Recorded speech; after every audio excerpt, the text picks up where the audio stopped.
na kung saan isang aya lang subalit napakalawak ang kahulugan nito.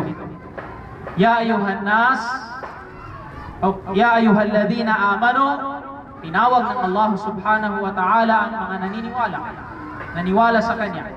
Tinatawag naniwala sa Allah, naniwala kay Propeta Muhammad, naniwala sa kabilang buhay, at iba pang mga haligi ng paniniwala. Sila ang mga mu'minun. Qu anfusakum wa ahlikum nar. Iligtas ninyo ang inyong mga sarili. Unahin mo ang sarili mong iligtas mula sa kapahamakan, mula sa kaparusahan, sa naraka, sa nar. Pagkatapos ay ang pamilya mo. Ito po ay kautusan ng Allah subhanahu wa ta'ala, na kung saan maiintindihan natin dito na ang pinakakausap dito sa pangungusap na ito ay ang mga may pamilya. Lahat tayo ay may pamilya.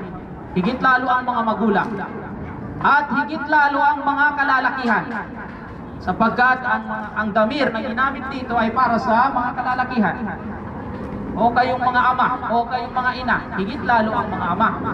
Iligtas ninyo ang inyong sarili, pati ang inyong pamilya, mula sa apoy, na kung saan ang panggatong dito sa apoy na ito ay walang iba kundi ang mga tao at ang mga bato, na binabantayan ito ng mga anghel na mababangis, matatapan, mga mabagsik na anghel, na kung saan ang katangian nila, hindi sila kailanman lumalabag sa kalooban ng Allah, hindi sila sumusuway sa kalooban ng Allah subhanahu wa ta'ala, at sila ay sumusunod, isinasakatuparan nila ang anumang ipinag-utos sa kanila. Ayon kay Amirul Mu'minin Ali ibn Abi Talib radiyallahu ta'ala anhu, kanyang sinabi patungkol sa aya na ito, ad-dibuhum, iligtas mo ang sarili mo, pagkatapos ay ang pamilya mo. Paano mo iligtas ang pamilya mo sa kapahamakan? Paano mo iligtas ang pamilya mo sa naraka, jahannam? Sabi niya, ad-dibuhum, turuan mo siya ng magandang adab, pag-uugali.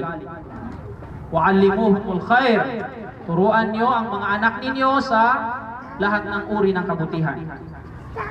At ayon kay Qatada radiyallahu rahimahullah, ta'muruhum bita'atillah. Sabi niya, ang pagligtas mo sa pamilya mo mula sa naraka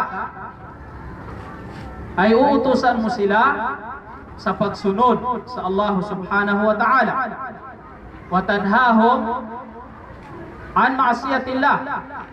Babawalan mo sila mula sa paggawa ng kasalanan, pagmaasiyah sa Allah subhanahu wa ta'ala.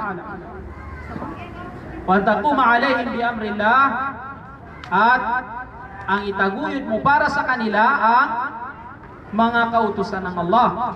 Wa ta'muruhum bihi wa tusa'iduhum alayh, utusan mo sila na isabuhay itong mga itinagubili ng Allah subhanahu wa ta'ala, at tutulungan mo sila para maisagawa nila ito.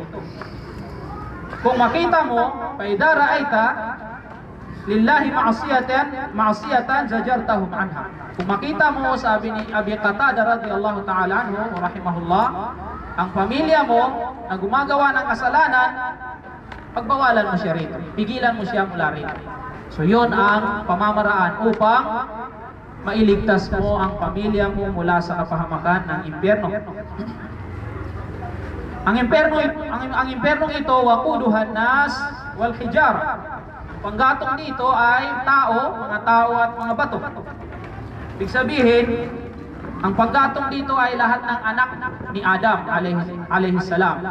Ang mga anak ni Adam, tao, aliban na lang kung sino ang makakaligtas mula sa parusa na ito, sa impyerno. Hilingin natin sa Allah subhanahu wa ta'ala na naway ilayo tayo sa bagsik ng impyerno at pagkaloob sa atin ng habag at ng awa ng Allah subhanahu wa ta'ala ang paraiso. Ayon kay Abdullah ibn Mas'ud radiyallahu ta'ala anhu, hiya hijaratun minal kibrit. Ang panggatong na ito ay mga bato na yari sa pusporo. Kita niyo yung ulo ng pusporo, imagine ninyong yan ay bato na napakalaki. Yun ang panggatong sa impyerno. Yari mula sa puspurong itim. Puspuro na itim, na ito ay bato. Kita nyo kapag sinindihan ng puspuro, maliit lang yan, pero kaagad sumisindi. What more kung ito ay napakalaki na sinisindihan at ginagawang panggatong sa neraka jahannam. Alayha malaikatun ghilab shidad. Sa impyernong ito ay may mga malaika, mga anghel na nagbabantay rito. Sila ang inilagay ng Allah subhanahu wa ta'ala na para magbantay sa neraka. Ayon kay Sheikh Abdurrahman ibn As-Sa'di rahimahullah, ay ghalidha akhlaquhum. Ang mga malaika na ito na nagbabantay sa impyerno ay mababangis. Sabihin, masasama ang kanilang ugali. Mabangis, mabagsik ang kanilang pag-uugali. Shadidun intiharuhum. Ang kanilang gawain ay matindi. Tinatakot nila ang lahat ng nasa impyerno sa pamamagitan ng kanilang mga boses. Ang boses nila ay nakakatakot. Wa yukhayifunahum bimir'ahum. Sa mga mukha nila ay isang uri na ito na nakakatakot. Mukha pa lang ng mga malaika na nagbabantay sa impyerno ay isang kaparusahan na ito para sa mga taong nasa impyerno dahil nakakatakot ang mukha ng mga malaika na ito. Wa yuhayyinuna ashaban nar biqutihim. Ibig sabihin, pinapahirapan nila ang mga tao na pinaparusahan sa impyerno sa pamamagitan ng inilalayo sa kanila ang kanilang mga pagkain, o kung sila man ay pinapakain, ay pinapakain sa pamamagitan ng mga pagkain kagaya na inilalarawan sa Quran, mga pagkain na hindi nakakabusog, tinik, bagkus ito ay lalong nagiging parusa, nakakadagdag ng sakit sa kanilang kaparusahan. Wal'iyadu billahi min dhalik. Ang mga malaika na ito, kadugtong ng sinabi ni Sheikh Ibn As-Sa'di, ay sinusunod nila ang kautusan ng Allah subhanahu wa ta'ala sa kanila, at sila ay itinalaga para bantayan ng impyerno. Wa aujaba alaihim shiddatul iqab. At iniwajib sa kanila ng Allah subhanahu wa ta'ala na higit lalo nilang ibig sabihin paparusahan ang mga taong pinaparusahan sa impyerno. Kadugtong ng aya, la ya'suna Allah ma amarahum wa yaf'aluna ma yu'marun. Ang mga malaika ay hindi sila sumusuway sa Allah sa anumang kautusan sa kanila, pagkos ginagawa nila ang anumang ipinagutos sa kanila. Ito pong aya na ito ay isang uri ng madah. Ibig sabihin, pagpupuri sa mga malaika. Pinupuri ng Allah subhanahu wa ta'ala itong mga malaika sa pamamagitan ng katangian nila na hindi sila sumusuway at sila ay sumusunod na lamang palagi sa anumang ipinag-utos ng Allah subhanahu wa ta'ala. Ang mga aral na mapulot natin sa aya, una, wajib o obligado sa lalaki na utusan niya ang kanyang pamilya sa paggawa ng mabuti, at ibig sabihin i-encourage niya ang kanyang pamilya sa sa katuparan sa anumang ipinag-uutos ng Allah subhanahu wa ta'ala. Pagbabawalan niya ang kanyang pamilya sa anumang ipinagbabawal. Fayamuruhum bis-salah, uutusan niya sila ng magdarasal, sa pagdarasal, pagbigay ng zakah, pag-aayuno sa isang tatay, ito ay tungkulin niya sa kanyang pamilya. Wasairu faraidil Islam, utusan niya ang kanyang pamilya na isabuhay ang lahat ng mga obligasyon sa pananampalatayang Islam. Utusan niya, i-encourage niya ang kanyang pamilya na taglayin ang magagandang pag-uugali. Ito ay katungkulan ng tatay, magulang. Taglayin ang mga magagandang kaugalihan. Ayuraghibuhum fi fadailil a'mal. Ihatid niya sa kanila ang magandang mga reward, magandang mga gantimpala ng Allah subhanahu wa ta'ala sa pamamagitan ng pagsabuhay ng mga gawaing mabubuti. Katulad ng pagbabasa ng Quran, katulad ng pag-aaral sa iba't ibang pamamaraan nito, ibig sabihin pag-aaral ng kaalaman sa Islam, i-encourage niya ang kanyang pamilya rito. Gaya ng sinabi ng Allah subhanahu wa ta'ala sa kanyang nabi sa ibang aya, wa'mur ahlaka bis-sala wastabir 'alayha. Utusan mo ang pamilya mo sa pamamagitan ng sa katuparan, sa sambayang, pagdarasal. Utusan mo ang pamilya mo na isagawa ang pagsasambayang, at ikaw ay magtimpi, magsabar ka sa pag-uutos na ito. Ibig sabihin, huwag kang magsawa. Huwag kang magsawa sa pag-uutos na isagawa ang pagsasala. Sabihin, ito ay para sa mga pamilya mo. At sinabi rin ng Allah subhanahu wa ta'ala patungkol sa kanyang nabi na si Ismail alayhi salam, wa kana ya'muru ahlahu bis-salati waz-zakati wa kana 'inda rabbih mardiya. Ang kaugalihan ni Ismail ay inuutusan niya ang kanyang pamilya na magsambayang. Ito ay kaugalihan ng isang nabi, si Ismail alayhi salam, inuutusan niya ang kanyang pamilya na isagawa ang pagsasambayang, pagbigay ng zakah, at si Ismail ay isang nilalang ng Allah subhanahu wa ta'ala na kaibig-ibig para sa Allah subhanahu wa ta'ala. Ibig sabihin, gusto siya ng Allah. Ayon kay Amr bin Shu'aib an Abi, na ang Propeta Muhammad sallallahu alaihi wasallam, siya ay nagsabi, muru auladakum bis-salah wa hum abna 7 sinin. Sabi ng Propeta sallallahu alaihi wasallam, utusan ninyo ang inyong mga anak sa pagsasambayang, pagsasagawa ng pagdarasal habang sila ay 7 taong gulang pa lang. Habang 7 taong gulang pa lang ang anak mo, utusan mo na siyang magsambayang.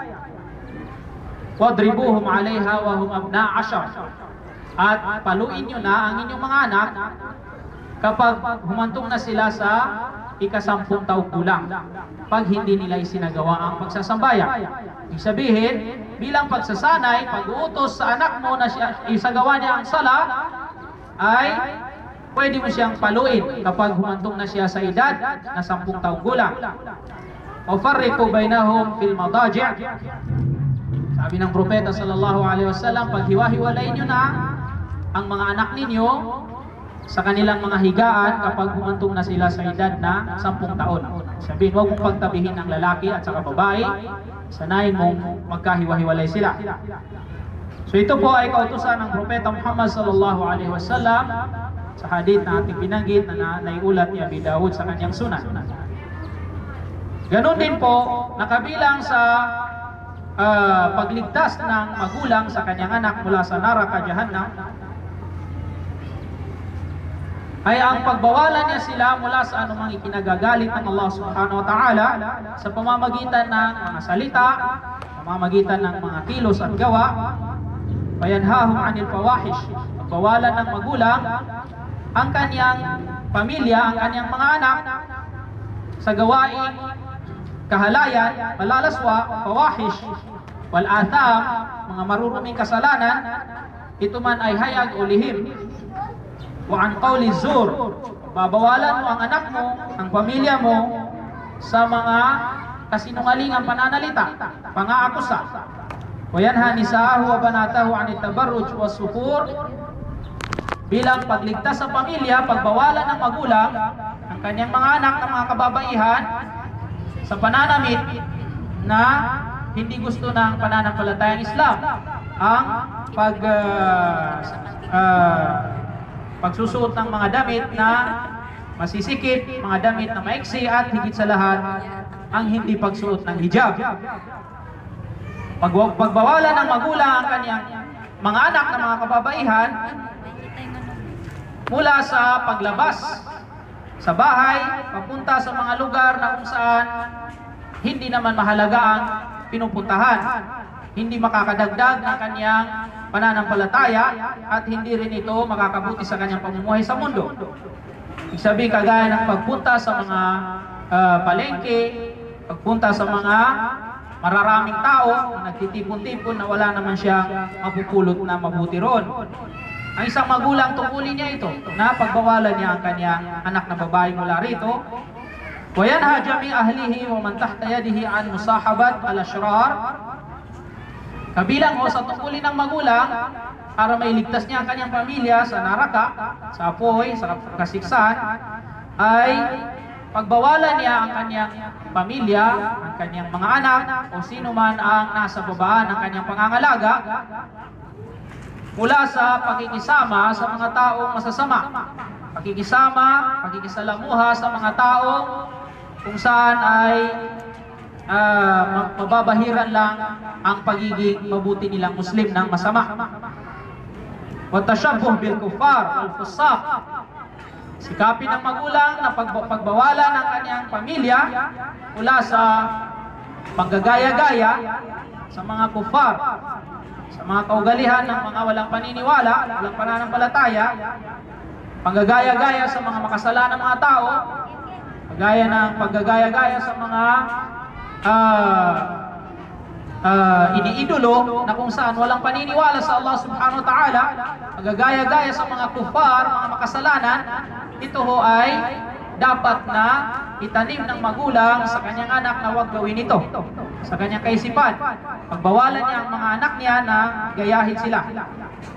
At putulin niya, nabubulol na ako. Putulin niya ang mga wasail, mga paraan na kung saan maaaring ginagawa ng kanyang anak na nagdudulot ito ng galit buot ng Allah subhanahu wa ta'ala. Kagaya ng mga qanawat al-fadaiyah, sabihin ang panunood ng mga telebisyon na masasama ang palabas, panunood ng paggamit ng internet na kung saan ay ginagamit sa masama, ito ay putulin niya itong mga paraan na ito, mga daan na ito patungo sa kasalanan. Huwag niyang hayaan ang kanyang anak na ginagawa niya ito. Ito ay tungkulin ng magulang. At iba pang mga gawain, mga wasail, mga paraan na kung saan ay ikinalulugmok ng kanyang mga anak sa gawaing kasalanan. Ang magulang dapat tumayo siya, hadlangan niya ito para mapagbawalan niya ang kanyang mga anak mula sa mga kaugalihan na ito. Ayon kay Aisha radhiyallahu ta'ala anha, ng Propeta Muhammad sallallahu alaihi wasallam siya ay nagsabi, "Man ibtuliya min hadhihi albanat bi shay'in kunna lahu sitran minan nar." Rawahu al-Bukhari wa Muslim. Ibig sabihin ng hadith, sinabi ng Propeta Muhammad sallallahu alaihi wasallam, sino man ang sinubukan ng Allah subhanahu wa ta'ala sa pamamagitan ng mga babae na anak, mga anak ng mga babae, ito'y naalagaan niya ng maayos, ito'y napagbawalan niya sa mga ikakasama ng kanilang pag-uugali, at napagutusan niya sa maaaring ikakataas ng kanilang antas sa Allah subhanahu wa ta'ala. Ito ay isang pagsubok, sabi ng Propeta sallallahu alaihi wasallam, sa nanay, kung nagkaroon siya, o sa tatay, kung nagkaroon siya ng mga anak na babae. Kapag nagampanan niya ang tungkulin niya rito, sa mga pagsubok na ito, sa pamamagitan ng mga anak na babae, ito ay magiging harang niya mula sa parusa sa neraka Jahannam. Yung mga anak mong mga babae, magiging harang ito. Ibig sabihin, proteksyon mo sila upang ikaw ay hindi maparusahan sa impyernong apoy. Kabilang din ho na mapulot natin aral sa ating tinalakay na aya